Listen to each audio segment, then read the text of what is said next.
On va peut-être passer en mensuel parce que c'est là où ça devient aussi pas mal intéressant ce qui est en train de se passer. On vient de clôturer un mois, on a des bougies qui sont des bougies de folie. Donc c'est plutôt cool hein, d'observer finalement la résolution à nouveau de ce cycle. Et d'un autre côté, on ne sait pas trop à quel sein se vouer, entre guillemets, sur le côté est-ce que c'est de nouveau un super cycle.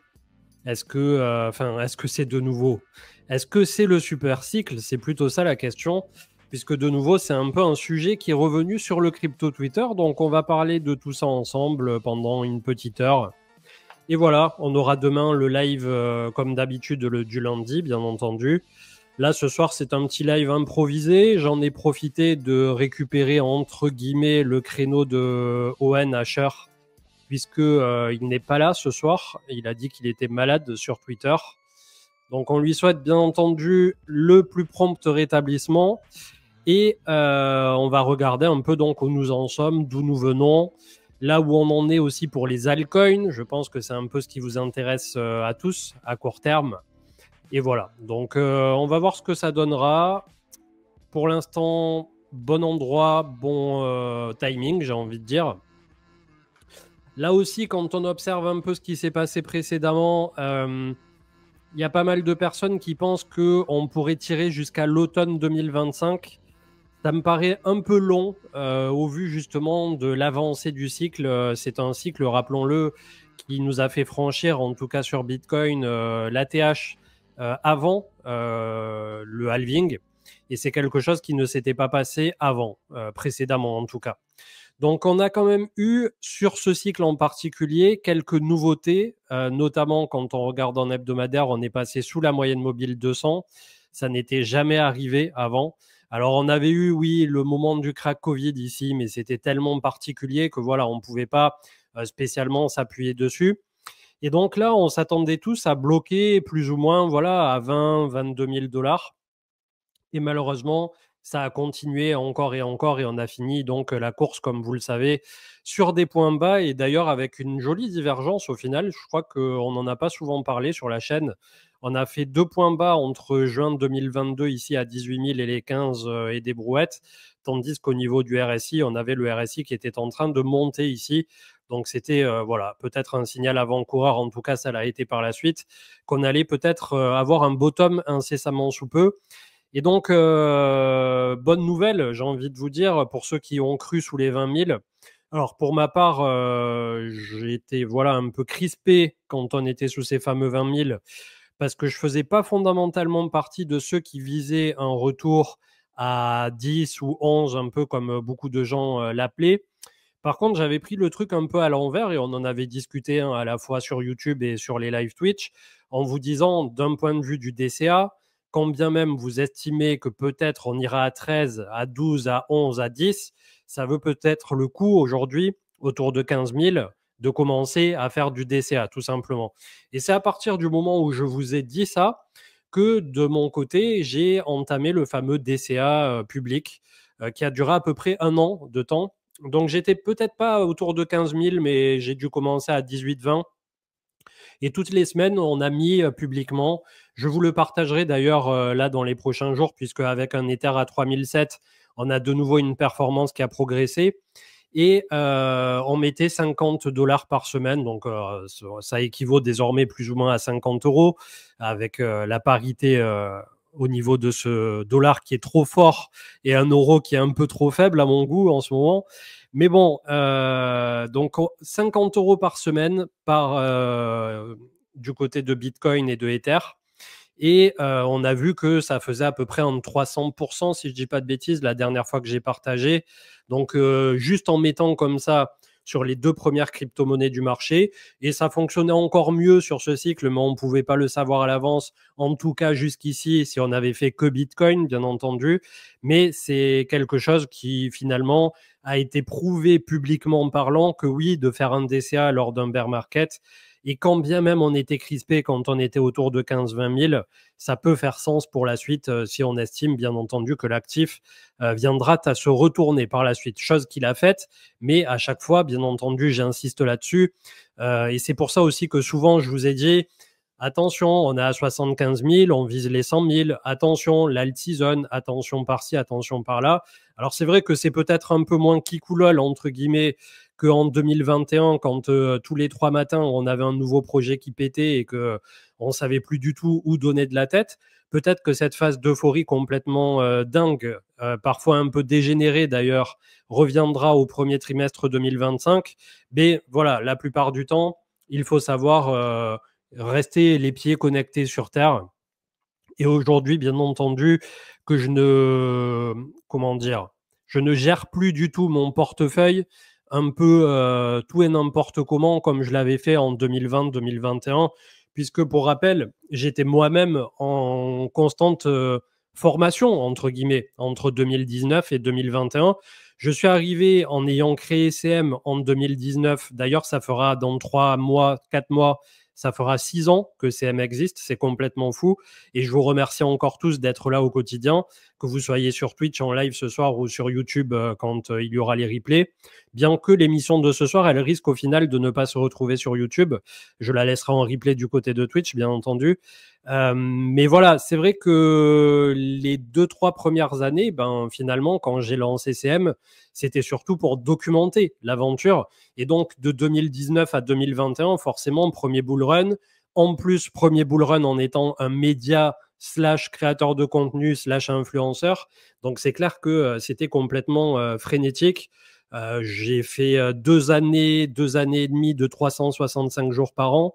Et voilà, ça s'arrêtait plus. On faisait des lives le soir, le matin, les vidéos YouTube, c'était complètement fou, quoi. Je sais même pas comment j'ai tenu le rythme, mais en tout cas, ça a été voilà une période complètement démesurée dans tous les sens du terme, et que je vous souhaite à tous de connaître un jour, toute proportion gardée, en faisant attention à votre santé mentale, bien entendu, puisque j'ai fait de mon côté tout ce qu'il ne fallait pas faire. Et c'est pour ça qu'aujourd'hui, très humblement, quand je dis que, entre guillemets, je trouve ça un peu bizarre de faire 3-4 vidéos par jour sur YouTube, c'est juste que je me suis rendu compte moi-même avec le recul que même une vidéo par jour, c'est déjà beaucoup. Alors aujourd'hui, j'essaie d'axer beaucoup plus sur les infos, le mindset, et grosso merdo, comment on fait de l'analyse technique en hebdo. Ce que je vous dis 5 fois par semaine, ça pourrait rentrer dans 1 fois par semaine au niveau de l'analyse technique. Mais voilà, le but aussi aujourd'hui, c'est de faire la rétrospective et de s'appuyer sur ces 6 années qu'on a passées ensemble, sur des années où finalement, les 2-3 premières années, tu fais ton premier cycle et tu es obligé d'essuyer les plâtres.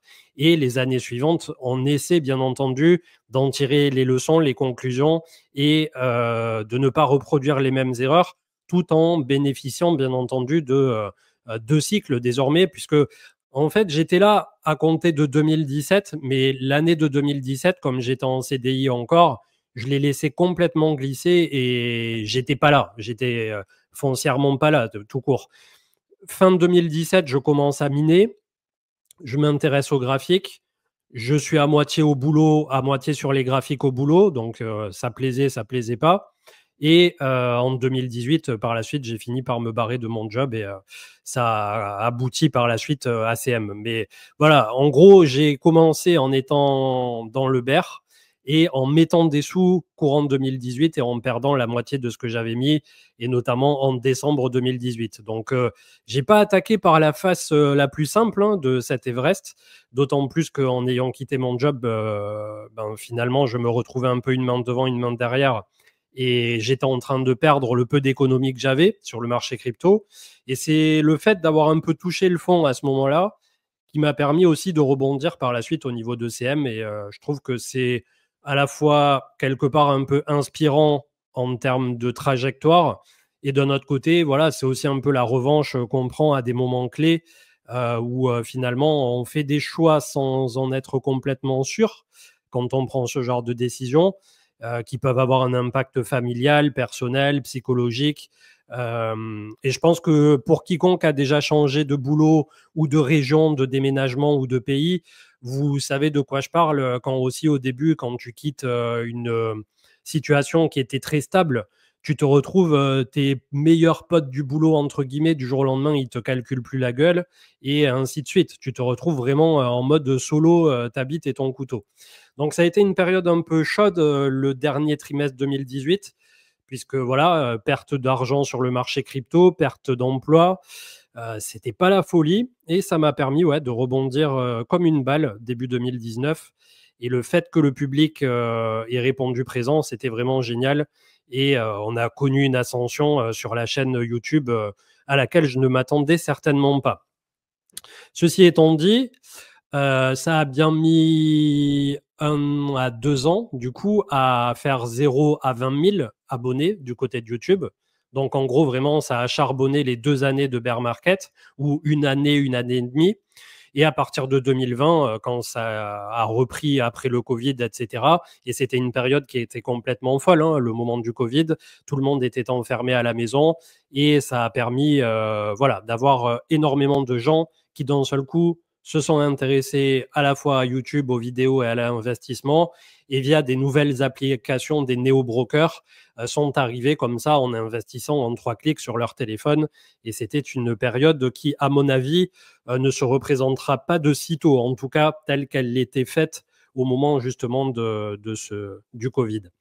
Donc aujourd'hui, pour faire la petite rétrospective, au final, 6 ans plus tard et 2 cycles plus tard, ou à cheval entre 2 cycles au final, on en est au croisement de ces chemins où finalement, déjà en 2018-2019, on parlait beaucoup de Bakkt, qui était un peu la branche institutionnalisée. On a eu du Grayscale, on a eu pas mal de choses quand même au travers du temps, mais ça s'est jamais totalement concrétisé.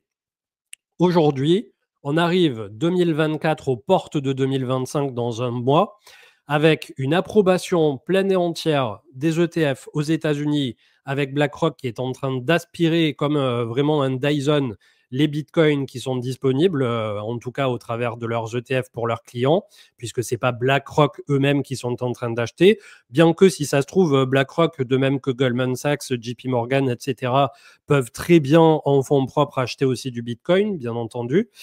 Et on a le double bonus, entre guillemets, qui est venu là tardivement et qui a mis le feu aux poudres après cette consolidation que vous avez affichée à l'écran dans le petit canal blanc parallèle descendant, où on a mis un bon 7 mois, 7-8 mois de consolidation, puisqu'on avait connu une envolée qui était vraiment monstre du côté du BTC.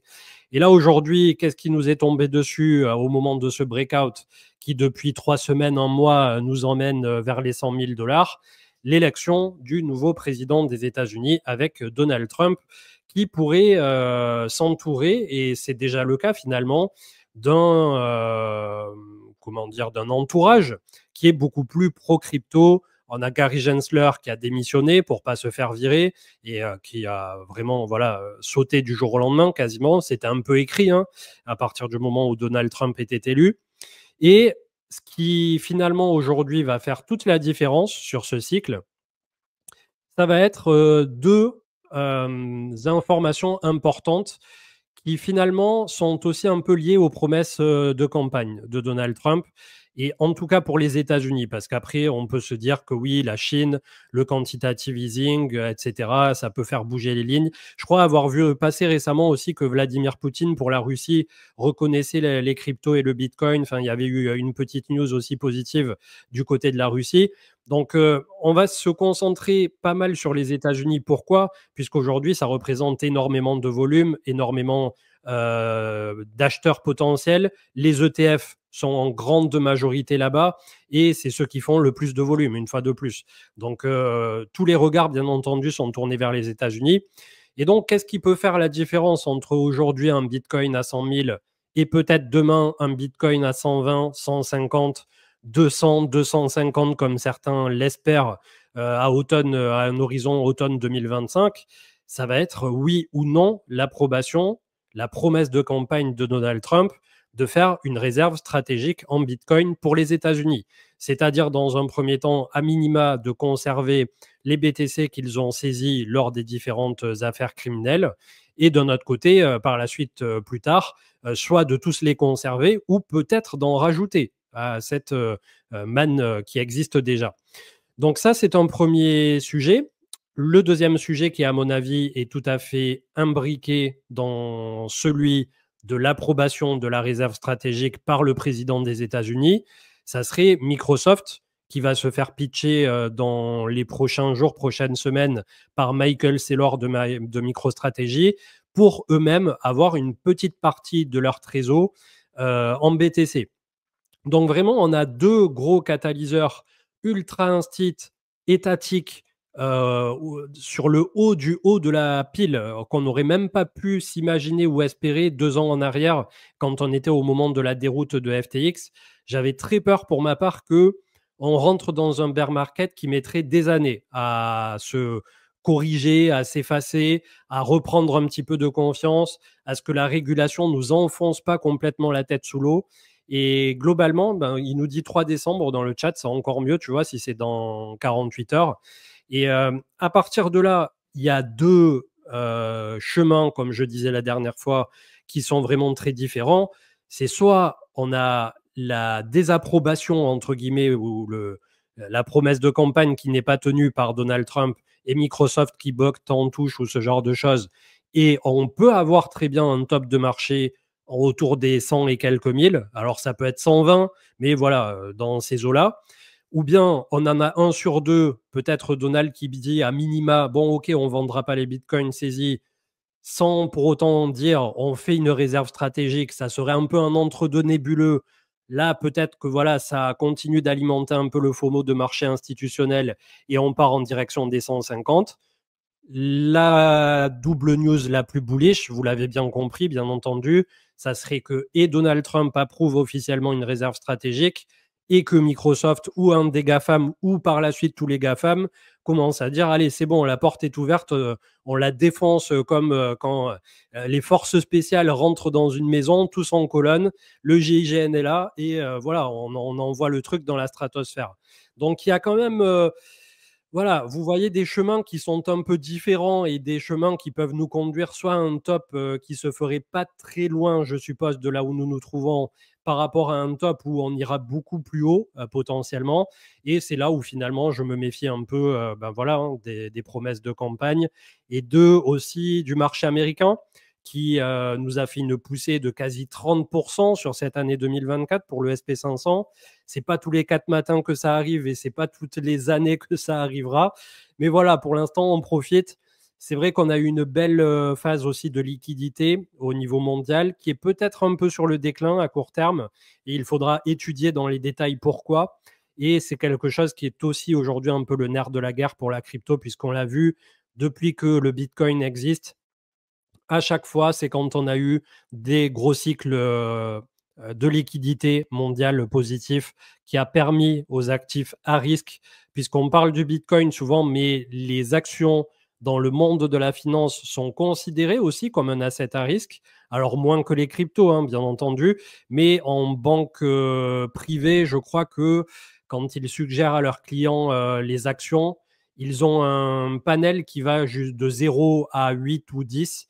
Et je crois que les actions, on est à 6, 7 à peu près sur leur échelle de risque, si ce n'est pas 7 ou 8. Et les cryptos, on franchirait bien entendu le 10 carabiné. On serait plutôt à 12, 15, 20 sur leur échelle traditionnelle au niveau du risque que ça peut représenter.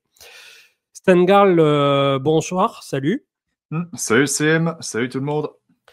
Alors, je ne sais pas si tu as un petit avis sur tout ce que j'étais en train de débiter, puisque voilà, depuis tout à l'heure, j'étais inspiré. Et c'est vrai qu'on est là, voilà, depuis la remontada express sur un marché qui est inspirant.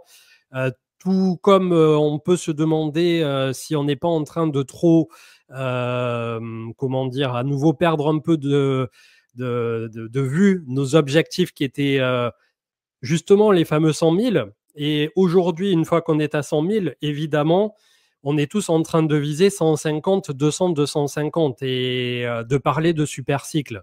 Et à chaque fois que je vois ça, c'est aussi un peu le stress post-traumatique des anciens qui parlent. Je me dis, oula, attention, dès qu'on nous a agité le drapeau du super cycle, ça s'est pas très bien passé par le passé, justement. Et d'un autre côté, l'éternel optimiste, le verre à moitié plein, me dit que effectivement, on n'a jamais eu une telle un tel alignement des planètes que ce qu'on a aujourd'hui, en tout cas d'un point de vue institutionnel. Il nous manque quelques réponses qu'on devrait avoir peut-être entre fin janvier et février-mars, mais on est quand même plutôt pas mal foutu. Je sais pas ce que tu en penses. Mhm. Bah, là, c'est clair que bah, absolument tout est en train de repartir, quoi. Que ce soit Bitcoin, que ce soit Ether, que ce soit la DeFi ou même dans les NFT, hein, il y a certaines collections qui ont sacrément remonté depuis. Bah, on pensait pas que ça allait décoller aussi rapidement. Et bah, en soi, bah, effectivement, ça sonne. Bah, tous les signaux sont là pour nous faire dire que c'est une sorte de nouveau départ jusqu'à on ne sait pas où. Et ouais, mon avis, enfin, mon avis rejoint le tien sur ce coup-là, CM. C'est que je me dis, c'est pas possible de monter aussi vite sans qu'il y ait quelque chose comme moins 30% qui soit en train de guetter quelque part. Et enfin, les grosses chutes comme moins 20 ou moins de 30%, ça fait également partie intégrante du bull run, tu vois. Même si c'est impossible de les timer correctement, et ben c'est toujours des événements qui peuvent arriver. Donc ouais, je partage justement ton scepticisme un peu vis-à-vis de tout ça. Ouais, et quand on regarde au niveau des signaux sociaux, c'est vrai que, ou même, tu sais, tous les indicateurs là de top de bull run, il y en a quelques-uns qui ont commencé à clignoter, pas forcément rouge, mais un peu, tu vois, on était entre l'orange et le rouge. Une autre majorité, dont les fameux P-Cycle, les autres indicateurs, un peu les vieux de la vieille, qui ont souvent été vraiment précis pour le coup, qui sont encore loin, tu vois, d'être sur le top absolu.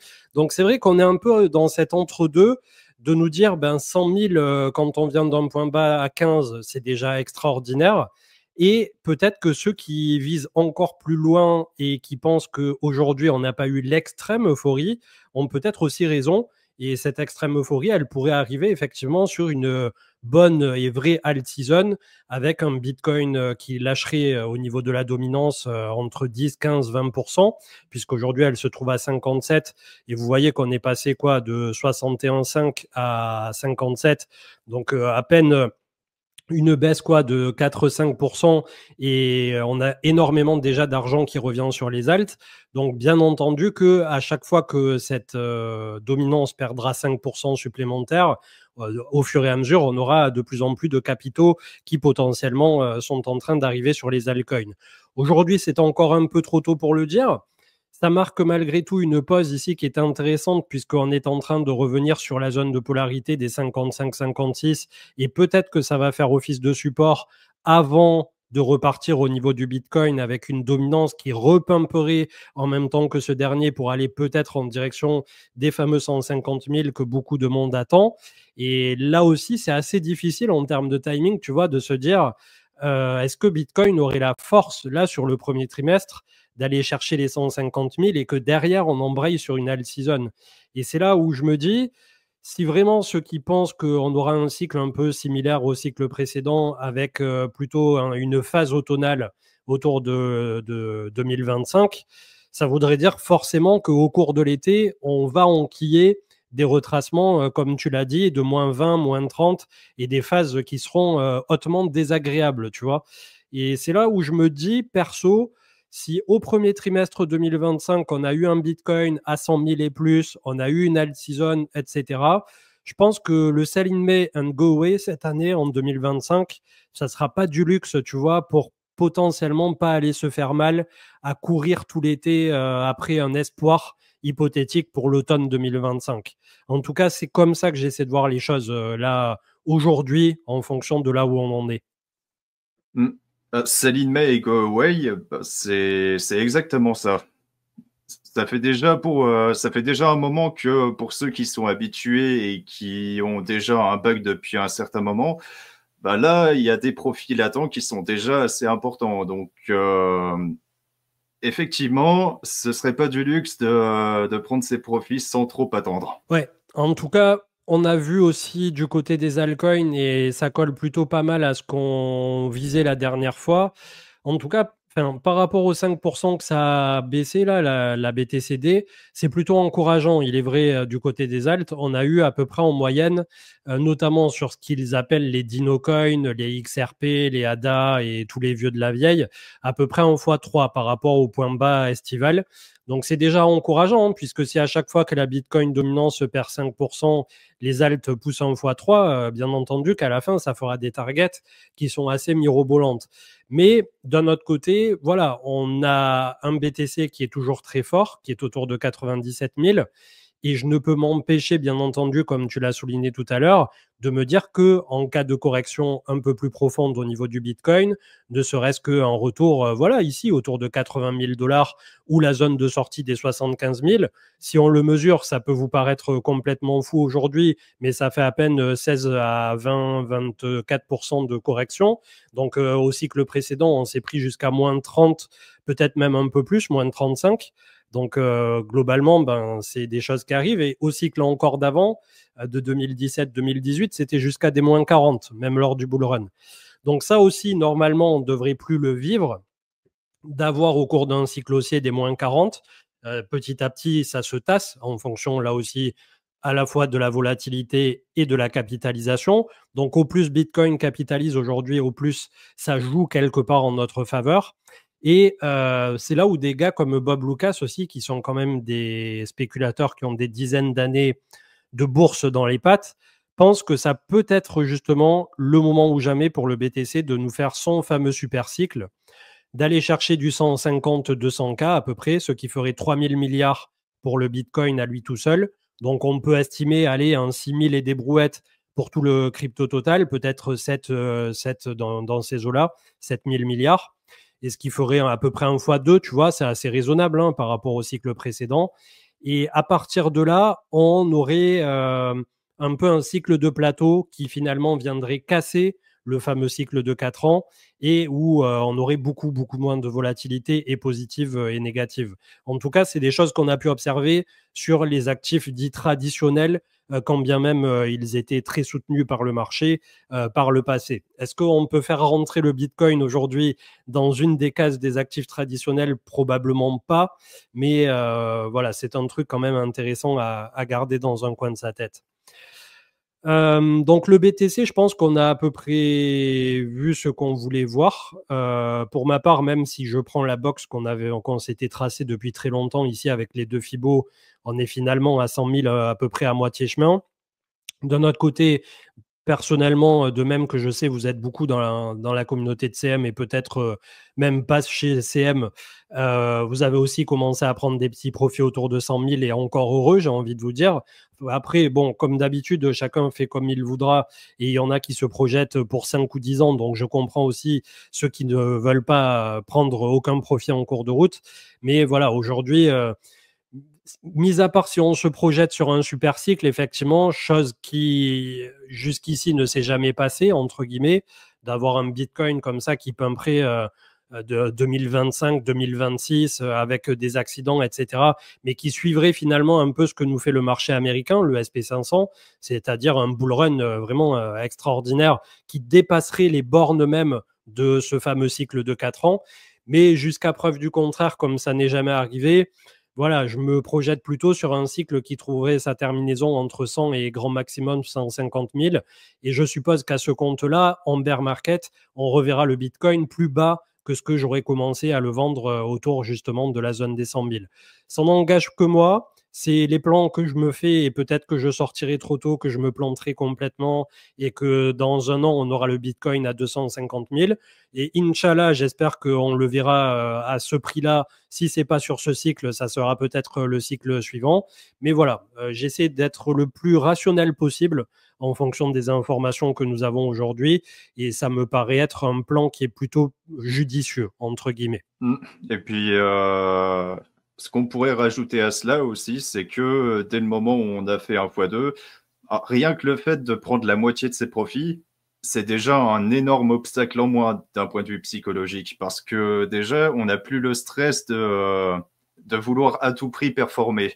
Et rien que le fait d'être détaché émotionnellement de la volonté de faire des profits, puisqu'on a déjà fait un x2, bah, ça libère énormément. Donc, ça permet de se concentrer sur pas mal d'autres choses aussi. Ouais, tout à fait d'accord. Ça me permet d'embrayer sur ETH BTC, donc à retrouver un peu la santé et on fait une très belle clôture d'ailleurs en hebdo et en mensuel sur ETH. Donc désormais, le seul obstacle qui nous attend, c'est autour de 4 000 $. Donc c'est une zone comprise entre 4 000 et 4 100 pour être précis. Mais voilà, si on arrive à rechoper le point printanier autour de 4 000, on va voir si ça rebloque ici, si ça passe immédiatement, si ça vient chercher l'ATH qui est proche des 5 000. Mais en tout cas, on a un regain d'intérêt pour ETH. Vous pouvez constater aussi sur les réseaux sociaux qu'il y a quasiment plus personne qui dit qu'il est mort. Et on a les ETF qui sont en train d'acheter plus ces derniers jours d'Ether sur les ETF que de Bitcoin. Donc, est-ce que le mood est en train de changer par rapport à Ethereum? J'ai envie de dire, on y croit et on s'accroche. Et on est malgré tout sur un actif qui nous a fait un point bas à 880 $ et qui est aujourd'hui à 3007. Donc, c'est pas quelque chose qui est en mode horrible non plus, puisqu'il y en a beaucoup qui, je pense, se disent, ouais, bon, 1x3, ou même des fois sur d'autres alts, ouais, j'ai fait 1x5, ouais, j'ai fait 1x10. J'ai même vu là, quand il y a eu l'airdrop de Hyperliquid, j'ai vu un stream d'une personne qui a dit, ouais, j'ai fait 1 million, bon, ça changera pas ma vie. Alors que fondamentalement, à son âge, 100%, 200%, ça change sa vie. Donc, je sais pas si c'est un peu une forme de déni des fois par rapport aux performances et à l'argent que ça peut représenter dans la vraie vie. Mais voilà, à partir du moment que ça soit sur Ether, sur Bitcoin ou sur tout ce que vous voulez, que vous arrivez à, comme disent les Anglais, faire du life-changing money, ben, il n'appartient qu'à vous de le prendre, l'argent que vous avez généré en plus-value, et même si vous devez payer des impôts et même si vous devez galérer pour les sortir, si c'était l'objectif que vous vous étiez fixé, il n'y a personne d'autre qui pourra le faire à votre place. Et à partir du moment où vous mettez trop de distance avec, par exemple, justement, cette personne qui a gagné 1 million et qui peut littéralement changer de vie à 25, peut-être un tout petit peu plus, puisqu'il y a beaucoup de gens qui ont farmé Hyperliquid, qui ont la vingtaine. Et choper 1 million, voire 2 millions, comme certains, et dire, ouais, bon, ça me fait ni chaud ni froid, waouh, je sais pas, qu'est-ce qu'il leur faut aux gens? Ou alors, vraiment, comme je disais, ils sont dans une forme de déni et ils réalisent pas que ils sont en train d'asseoir à 20 ans, parfois sans jamais avoir travaillé de leur vie, un avenir financier complet derrière. Et c'est là où il y a un peu une dissonance, tu vois, psychologique complètement dingue dans la crypto, d'avoir des gens qui parfois sont trop jeunes pour justement avoir ce genre de somme qui arrive et réussir à les accueillir, à la fois psychologiquement et à la fois tout court. Et il y en a qui tiltent complètement. Donc c'est un truc où aussi, je pense, on n'en parle peut-être pas assez souvent, mais le jour où vous avez comme ça une grosse somme que vous avez investi sur Shiba ou sur peu importe, ben faut savoir aussi remettre les choses dans leur contexte. Et ça vaut pour 1 million, parce que là, c'est l'exemple des Hyperliquid, mais ça vaut pour 10 000, 50 000, 100 000. Et c'est vrai que dans la crypto, on perd très, très vite la notion de l'échelle de l'argent. Je ne sais pas ce que tu en penses. Je rejoins l'avis d'Ossimandias qui dit que bah, quand tu as 10 millions à en plus ou en moins, ça ne change pas foncièrement la vie.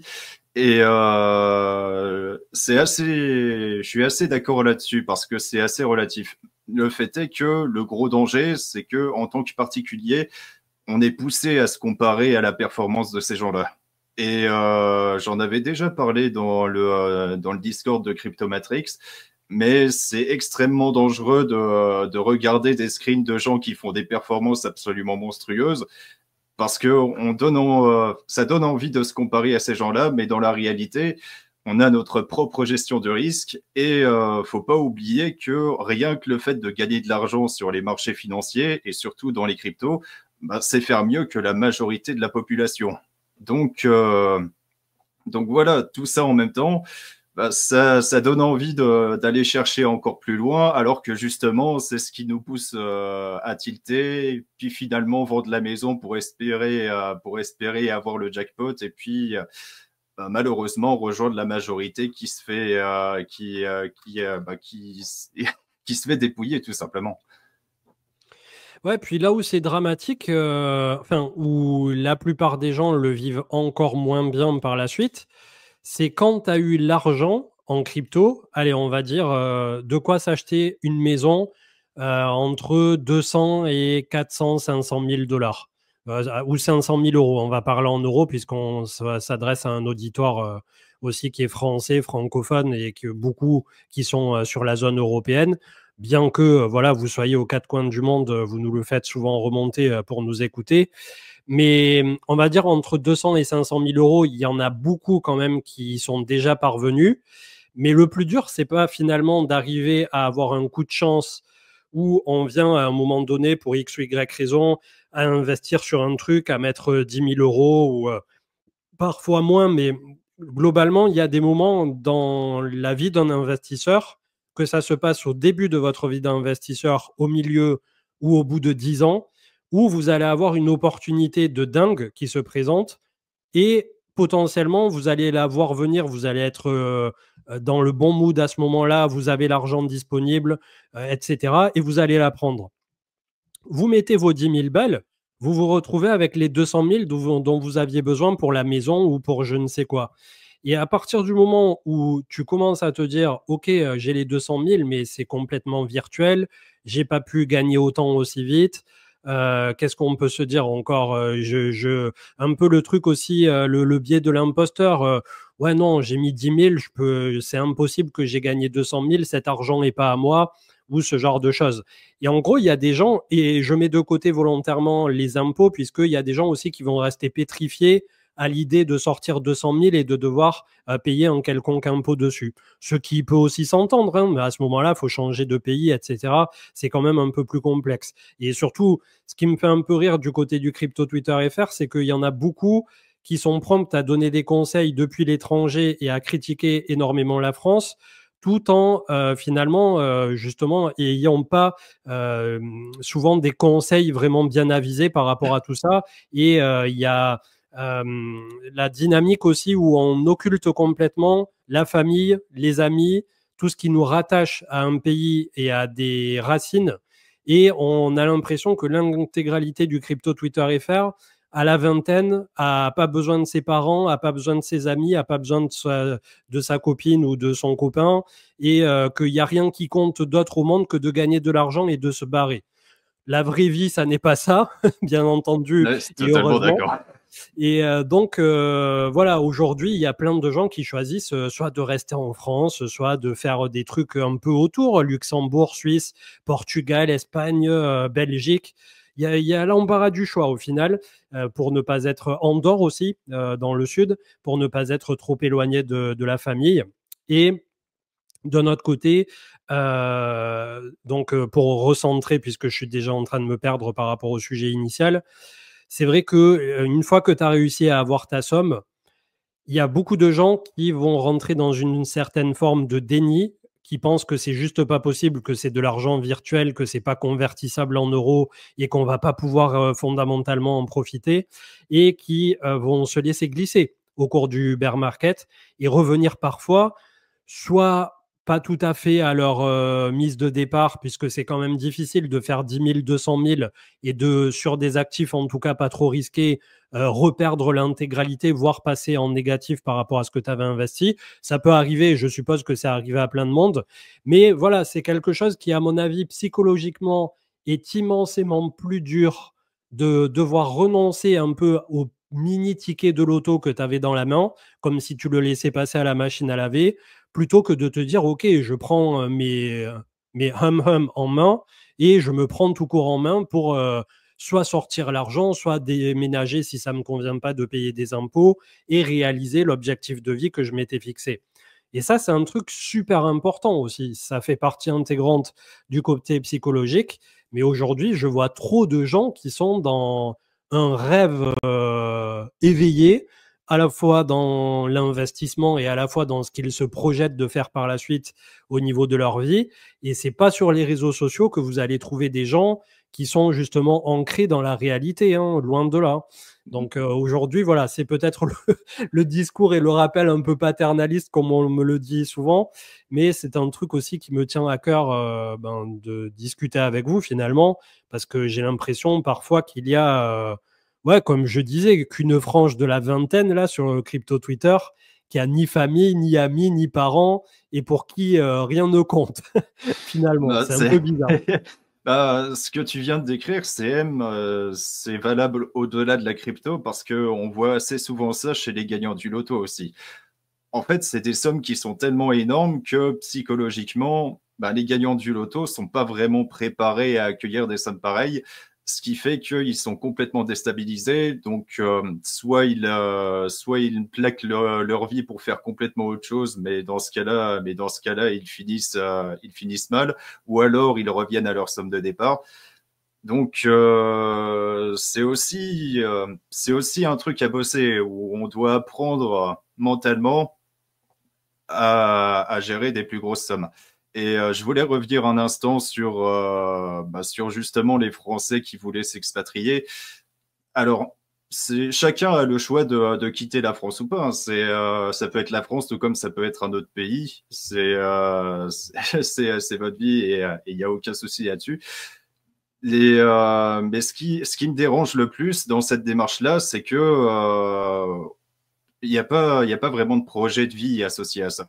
C'est que autant on peut avoir envie de quitter la France parce que la fiscalité nous fait peur, ce qui est totalement compréhensible, mais quel est le projet de vie associé à ça? Et est-ce qu'il y a un objectif à aller dans un autre pays ou alors est-ce qu'il y a une culture qui nous attire quelque part? Est-ce qu'il y a un projet professionnel? Est-ce que c'est justement par amour d'un autre pays qu'on veut s'installer? C'est toutes ces questions-là qui sont tout aussi importantes à répondre pour vraiment se décider à partir ou pas. Et ouais, quoi, le simple fait de quitter son pays juste pour une histoire de fiscalité, ça suffit pas. Et ouais, un peu comme le loto, il y a pas mal de cas qui finissent mal également de ce côté aussi. Ouais, et pour en avoir discuté plusieurs fois, même avec des avocats fiscalistes qui eux-mêmes accompagnent des gens justement pour ce genre de problématique, il y en a plein qui sont arrivés la fleur au fusil en mode ça y est, j'ai fait le million, je veux me barrer de France. Et en fait, la simple discussion d'intro avec l'avocat fiscaliste qui leur dit la plupart du temps, si tu te barres juste pour économiser les pourcents du cash out et tu trimbales toute la famille, tout le monde risque d'être malheureux, tu perds tes racines, tu perds tes amis, réfléchis bien, tu vois, comme tu viens de le dire à très juste titre, de s'il y a un projet de vie qui est réellement motivé derrière. Après, la famille entière qui a décidé d'aller vivre je ne sais où et pour qui c'est carré, tout est bouclé depuis des années en arrière, ils avaient juste pas l'argent. Là, c'est royal, tu vois. Mais il y a quand même une majorité qui, en général, recule d'un bon pas au moment justement de sauter le pas parce qu'il y a trop de facteurs qui entrent en jeu. Et on le voit aussi par la suite, des gens qui ont sauté le pas pour s'expatrier pour les mauvaises raisons, entre guillemets, c'est-à-dire uniquement dans le but fiscal. Il y en a plein qui finissent par revenir et qui se disent, bon, bah, finalement, je me sens pas bien, entre guillemets, d'être parti juste pour ça. Donc c'est vrai que c'est un truc très profond, ça aussi, qui se réfléchit énormément. Personnellement, je me suis posé la question 1 milliard de fois et même si je suis assez mobile aujourd'hui, voilà, je ne me verrai pas quitter complètement la France. En tout cas, ne pas y passer un certain temps de temps en temps à l'année. Et voilà, c'est un truc qui aussi doit avoir une consonance, comme je dis, résolument personnelle. On a forcément des gens qui comptent, des gens avec qui on a grandi, des gens que tu as envie de voir, des personnes âgées qui seront pas toujours là. Ça aussi, c'est dramatique, mais il est bon de le rappeler. Quand bien même vous avez la vingtaine, 25 ou 30, combien de fois, une fois que vous partez complètement loin à l'étranger, vous allez revoir vos parents et ainsi de suite. Les petits-enfants, est-ce qu'ils verront les grands-parents? Oui, non. Et c'est tout un amalgame de choses où, au final, j'en étais venu à la conclusion, en réfléchissant un peu à tout ça, que c'est aussi quelque part un peu une forme d'égoïsme. Et c'est un égoïsme qui, oui, est légitime quand on pense à son développement, à son bonheur et à soi, tout court. Mais voilà, à partir du moment où tu résonne en termes de famille, en termes d'amis et en termes des gens qui comptent, ben, tu peux pas résumer ça à une question d'argent. Alors après, il y a des gens peut-être à qui ça convient très bien de mettre l'argent tout en haut, au top de leur vie, hein. Je respecte, chacun fait ce qu'il veut. Mais personnellement, j'ai vu énormément de témoignages de gens qui, une fois qu'ils ont eu beaucoup d'argent, ont été complètement blasés. Et pour en avoir fait l'expérience moi-même, d'être passé d'un SMIC à aujourd'hui, j'ai beaucoup d'argent, ben, c'est pas ça qui m'a rendu plus heureux que quand j'étais au SMIC. Alors oui, j'ai une liberté, comme on dit souvent avec Marc, d'aller dans les magasins et d'acheter toute la bouffe que je veux sans regarder le prix, ou de me faire livrer de la bouffe si j'ai envie et de pas regarder le prix, et de mettre un méga type au gars qui me livre. En général, la plupart du temps, je mets vraiment un type qui est pas loin de la moitié du panier ou un truc comme ça. J'essaie de toujours faire en sorte que les gens qui travaillent aussi soient rémunérés. Surtout que bon, c'est pas toujours glorieux au niveau des livreurs de bouffe, etc. Comment ils sont rémunérés. Enfin voilà, c'est pas un système que j'approuve de mon côté. Mais quand j'ai besoin de faire travailler ce genre de système, ben, je suis toujours prompte à donner le maximum que je peux pour justement pallier à la façon dont fonctionnent certaines plateformes, sans les citer. Mais voilà, globalement, une fois que tu as de l'argent, c'est vrai que tu es confronté un peu à ce cas de conscience, j'ai envie de te dire, que tu as fantasmé quand tu avais pas beaucoup d'argent et où tu te disais, ben, le jour où je pourrais m'acheter ça, le jour où j'aurai une plus grande maison, le jour où j'aurai une plus grande voiture.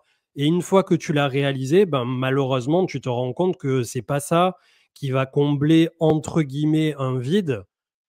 Et le vide, il a besoin d'être comblé par la famille, par les amis, par le social, par un bon entourage, par des activités qui donnent un sens à ta vie. Et voilà.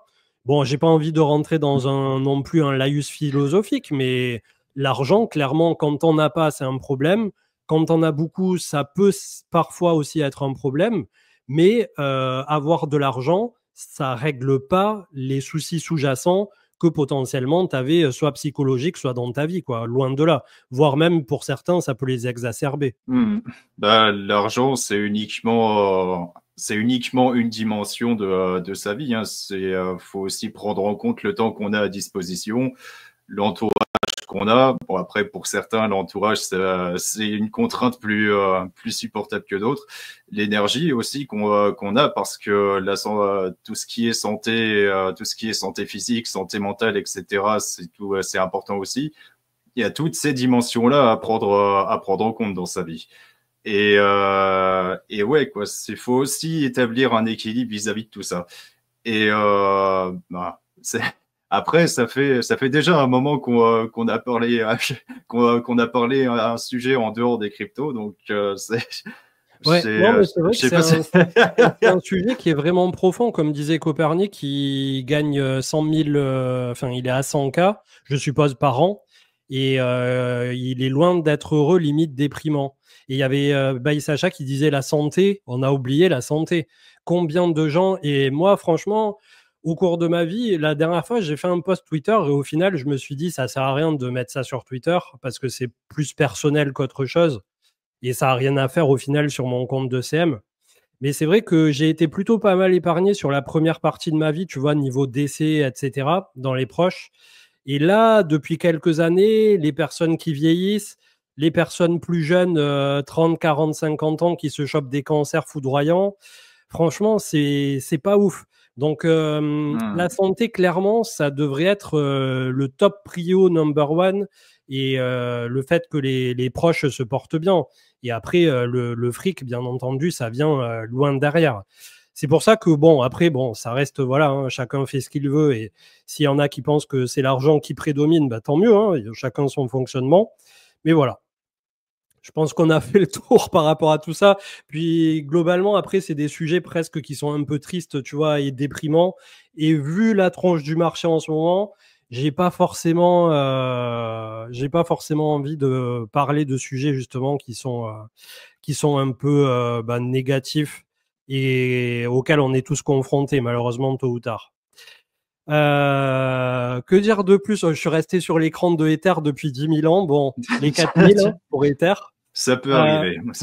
ouais.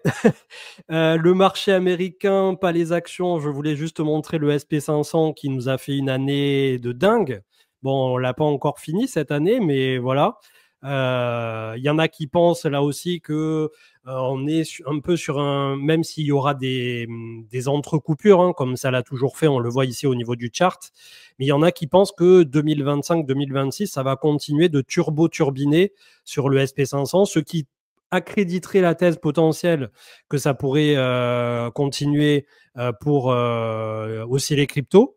Donc, perso, quand je vois un truc monter comme ça pendant aussi longtemps et que tout le monde nous dit ouais, encore 1 ou 2 ans, ça va continuer tout droit, je sais pas trop à quoi m'attendre, tu vois, par rapport à ce marché US. Et le truc aussi que j'avais vu passer par rapport à des rapports de banques institutionnelles, parce que oui, de temps en temps, on prend aussi le temps du côté de CM de se peler des rapports pour essayer de vous donner tout pré-mâché par la suite des informations pertinentes.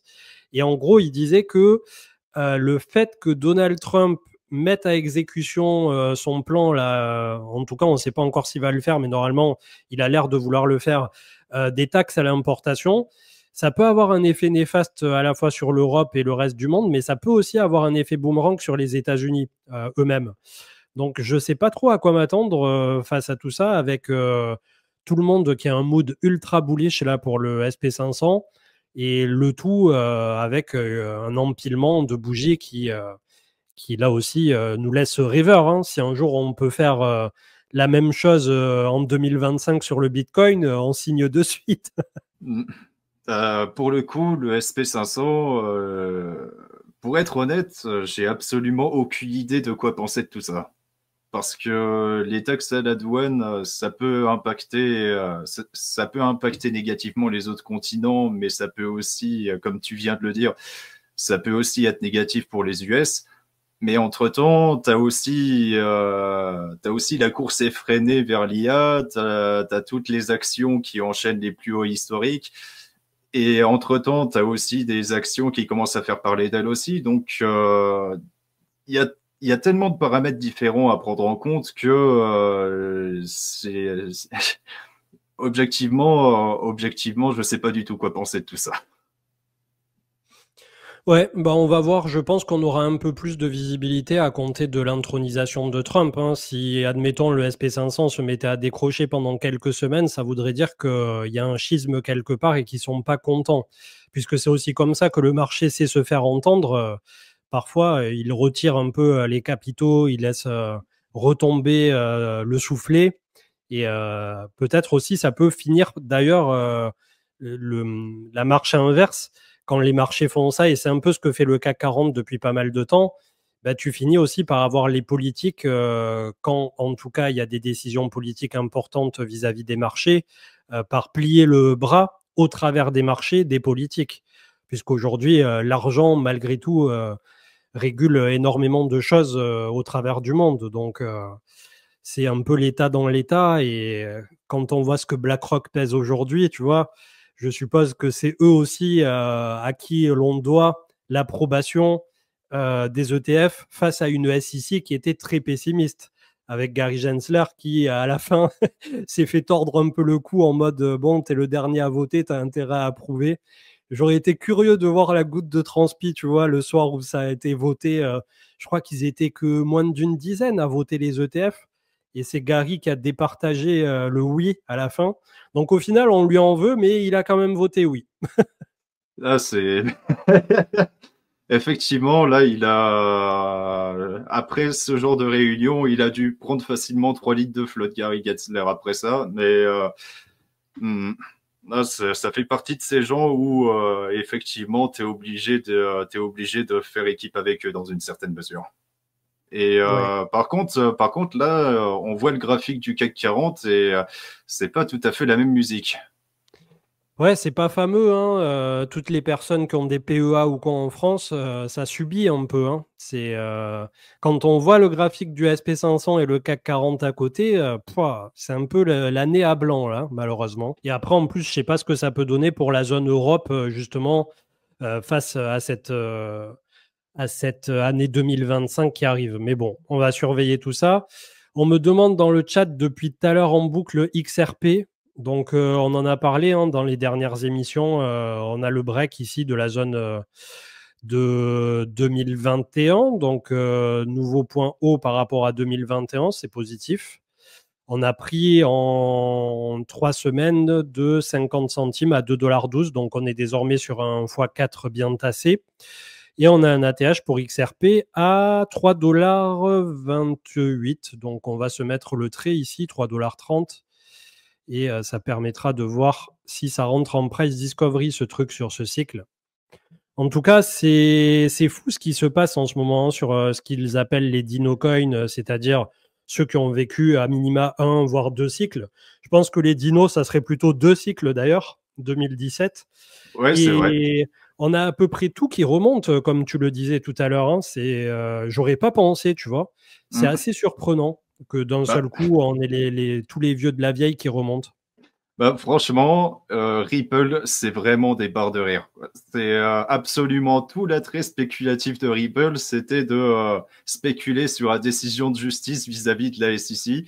Et vu qu'ils en sont ressortis victorieux, le token a monté à fond. Et c'est ouf de se dire qu'il ait fait un multiplicateur de je sais pas combien en seulement quelques semaines, juste après une décision de justice comme ça. Mais voilà, c'est aussi révélateur d'un truc assez inquiétant, c'est que vu que la décision de justice a déjà été pricée dans le XRP, il reste quoi? Tu vois, encore sur Bitcoin et Ethereum, ça paraît assez évident d'un point de vue fondamental, mais du côté de Ripple, maintenant on sait déjà que Ripple a gagné. Et maintenant, qu'est-ce qui se passe? C'est vraiment la question que je suis en train de me poser en ce moment. Ouais, bah, je t'avouerai que j'ai pas suivi trop le dossier au cours des années parce que c'était pas fondamentalement un actif qui m'intéressait de mon côté. Donc, on peut pas avoir les yeux sur tout. Et puis voilà, hein, globalement, 2021, on regardait un peu tout ce qui se passait, que ça soit le narratif DeFi, les NFT et tout ce qui a été un peu en trend. Et encore, on avait du mal à tout regarder puisqu'il y avait eu Avalanche, il y avait eu Solana. Qu'est-ce qu'il y avait eu encore? Il y a eu plein de trucs qui ont pop. Il y a eu la BSC et le cake, qui ont là aussi rendu beaucoup de gens riches en imprimant des cakes. Et il y avait IGLD, Elrond aussi, qui a été une très belle trend pour 2020-2021. Donc XRP était mis un peu de côté, hein, finalement, pendant toute cette période.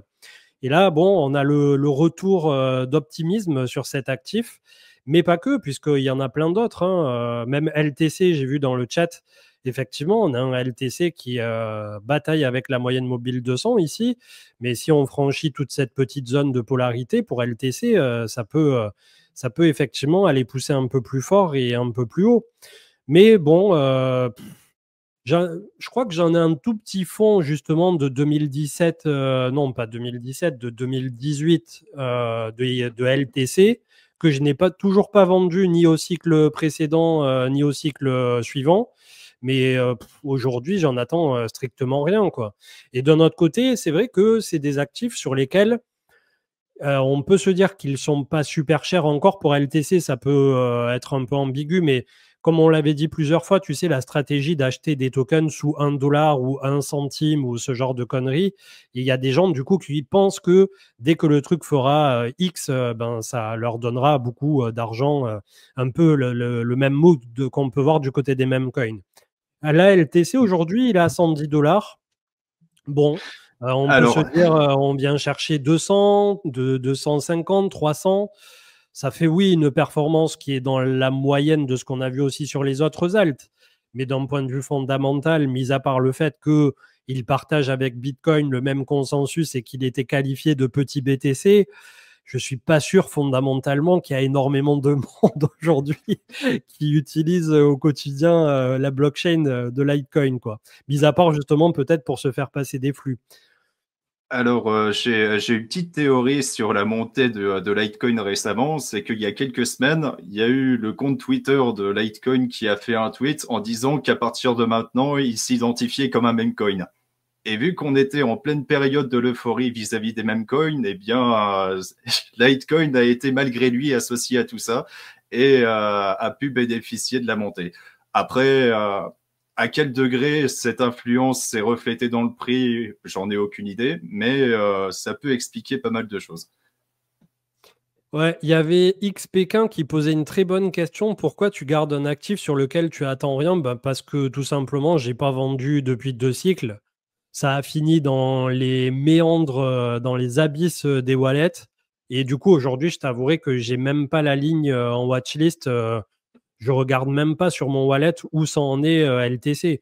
Après, bon, par rapport à ce que j'ai en crypto aujourd'hui, ça doit représenter 0,1% ou un truc anecdotique, tu vois. Donc, si un jour je vois les gros titres sur Twitter que le machin il est à 500 balles, je commencerai à m'empresser d'aller vendre mes LTC. Il y a pas mal de gens qui demandent des alts en particulier dans le chat, mais on va pas tarder à clôturer cette heure ensemble. Le but, c'était de faire un peu une overview de ce qui est Bah, en train de se passer. tu avais parlé Et d'Optimism récemment. ouais, Mm. Du côté d'Optimism, il se passe pas mal de choses, notamment du côté de la super chain, où en gros, après le super chain, bon, on va pas aller dans la technique, mais le but, c'est d'interconnecter tous les layers 2 d'Ethereum qui ont été construits à partir de l'Opistack. Donc, tous les réseaux comme Base, Mod, Frax, etc., tous ces réseaux-là peuvent devenir interconnectés grâce à la superchain. Et ça peut être intéressant à suivre. Et manifestement, c'est surtout Optimism qui poste le plus vis-à-vis de ces problèmes-là, de rendre les layers 2 compatibles entre eux. Après, voilà, c'est juste une question de fondamentaux. On le sait bien, les fondamentaux, ça a quasiment aucune influence sur le prix des actifs. Donc voilà, c'est Optimism. Enfin, faut vraiment se renseigner sur Optimism avant de miser quoi que ce soit là-dessus. ok. Bah, très, très bon à savoir comme information. Il y avait quelqu'un dans le chat qui me demandait est-ce que j'y crois toujours à Biconomier? Ben, comme j'ai dit la dernière fois, c'est un projet sur lequel j'ai investi en pre-sale en 2000, je sais plus combien. Je vais regarder le chart puisque je sais même plus quand est-ce que c'était. Et oui, ben, en gros, c'était là, novembre 2021, l'introduction. Donc, j'ai dû investir à peu près début 2021 sur ce truc, le temps que ça sorte. Et je n'ai pas vendu, malheureusement. Au moment où c'est sorti, ça a pété 24 dollars ici. Et en gros, pour ceux qui n'étaient pas là la dernière fois, je fais le petit rappel. Si j'avais vendu au début, le début de mon investing à peu près, dans les premières semaines ici, ou allez, jusqu'ici maximum, ça représentait à peu près 400 000 dollars sur lesquels finalement je me suis assis en ayant gardé tous mes biconomies. Et finalement, c'est là où chart à l'appui, aujourd'hui, ben, je peux vous démontrer par A plus B que oui, quand on investit sur un projet, même en pre-sale, même en ayant un avantage, un token un petit peu moins cher ou un truc comme ça, l'immense majeure partie du temps, il vaut mieux le vendre au moment où on reçoit les tokens au début plutôt qu'attendre le bear market. Et aujourd'hui, les 400, peut-être 500 000 dollars que ça aurait représenté au total si j'avais vendu en temps et en heure, même pendant la descente, se sont transformés en 15 000, quelque chose dans ces eaux-là. Donc, je vous fais pas le dessin, hein. Si un jour vous arrivez à investir dans un projet dans lequel vous rentrez tôt et que au listing ça commence à baisser comme ça, ben essayez de récupérer à minima vos billes et encore plus si ça a fait un gros multiple comme Biconomy. Et là, l'antagoniste qu'on a vu pop ces jours-ci, c'est hyper liquide, mais ça reste, on va dire, ça reste quand même assez rare. Puis ça arrive quand même sur une phase de bull run.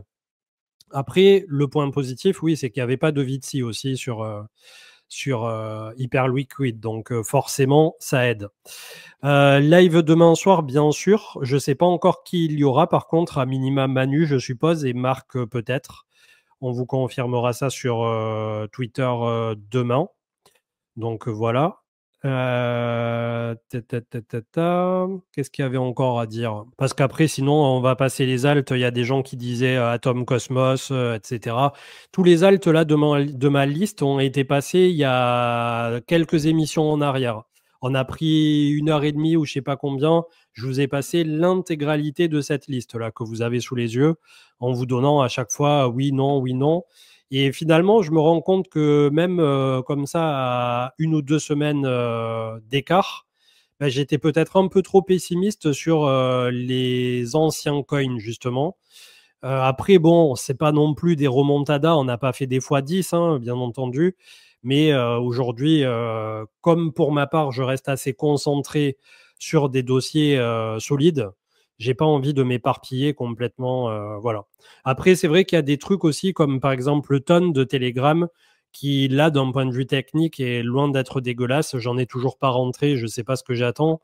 Mais voilà, il y a des charts comme ça qui sont loin d'être dégueux. Il y a des NIR, il y a des Hondo. Qu'est-ce que j'ai vu encore qui était joli récemment il y en a plein au final. Il suffit, entre guillemets, de passer un tout petit peu de temps à la fois pour allier le fondamental et avoir un chart derrière qui se tient à peu près correctement. Et normalement, voilà, derrière, vous arrivez à faire vos petites courses. Donc, oui, Bitcoin revient bientôt. Je l'ai eu aujourd'hui. Il revient en décembre. On n'a pas encore fixé la date. Donc, ça va se faire là dans les semaines qui viennent. Et voilà. Sur ce, on a fait une bonne heure ensemble. On essaie de ne pas faire trop long puisqu'on se retrouve de nouveau en live demain. Donc, le but est aussi voilà, de nous préserver et de garder des choses à vous raconter pour les prochaines émissions. Merci à tous d'avoir été là. C'était bien cool. On était entre 700 et 800 au pic. Alors, c'est malgré tout moins que ce que nous fait le bon vieux Owen Asher le dimanche soir, puisqu'il a tendance à avoir, je sais plus, ces jours-ci, enfin ces derniers dimanches, entre 1000 et 2000, quelque chose comme ça. Mais forcément, aujourd'hui, Owen reste le plus grand, le plus gros sur YouTube et sur la crypto FR. Il est incontournable. Et c'est vraiment cool de voir voilà, des profils comme ça se développer justement au travers du temps et de continuer à nous apporter aussi une vulgarisation de sujets qui sont pas toujours simples pour permettre au plus grand nombre de les interpréter et de les comprendre. On vous souhaite une excellente soirée. Merci à tous d'avoir été là et on se retrouve demain pour la quotidienne demain matin. Peut-être que je vais upload maintenant le live sur YouTube, je sais pas, mais je pense que le soir, il n'y a pas grand monde qui va l'écouter au cours de la nuit. Ça va faire peut-être un peu bizarre, mais dans tous les cas, vous l'avez du côté de Twitch activé. Merci Stangarl d'avoir partagé le micro. C'était bien cool. Bonne soirée à tous et je vous dis à demain matin pour la quotidienne. Et pensez à aller vous abonner à la newsletter de l'Oracle, c'est gratuit. Vous l'aurez demain 9h sur votre mail ou sur Substack. Bonne soirée à tous et à demain. Ciao, ciao. Bonne soirée tout le monde.